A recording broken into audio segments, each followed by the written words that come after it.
আমরা কিন্তু এই যে মিক্সার 45টা কক দিয়ে কিন্তু এটা পুরা সেটিং করে নিছি। আপনারা দেখতে পাচ্ছেন গাম টাম লাগে কিন্তু পুরো আমরা কমপ্লিট করে নিছি আমাদের যে মাপটা আছে মাপ মতন।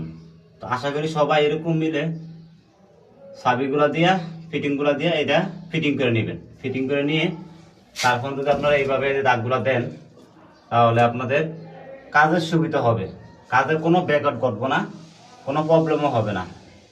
আমাদের তো এটা লাগাইতে হবে বা এটা বানাইতে হবে, তো বানিয়ে যদি আমরা যদি দাগগুলা দেই তাহলে কিন্তু কোনো প্রবলেম আসবে না। আমি দেখছি অনেক ভাই কিন্তু কাজ করতে যাইয়া এটা সারা কাজ করছে, গ্রুপ এলোমেলো করে লাইছে, গ্রুপ ফাঁসে বেশি আছে গা, ইট কাইটা ফালে দিছে, আঁকা বাঁকা হয়েছে।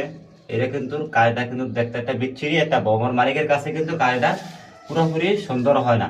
তো তার জন্য আমি সবার কাছে আশা করব যারা নতুন টেকনিশিয়াল কাজ করবেন, আপনাদের কাজের সুবিধা করতে আমি বলতেছি আপনারা কিন্তু এটা বানিয়ে নেবেন।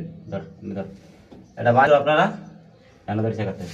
কাজটা করবেন তাহলে আপনার কাজে কোনো ব্যাঘাত ঘটবে না। তো আশা করি আপনারা আমার কথাটা শর্টকাটে বুঝে নেবেন। আমি কাজও করি, ভিডিও করি, এই জন্য আমি বেশি একটা কথা বলতে পারি না। আপনারা যারা টেকনিশিয়ান তারা কিন্তু চোখের পলকে কিন্তু কাজটা কি হয়েছে না হয়েছে বলে দিতে পারবো। তো আশা করি আপনারা এরকম টেকনিশিয়ান আপনারা বলতে পারবেন। সবাই ভালো থাকবেন। আসসালামু আলাইকুম রহমতুল্লাহ।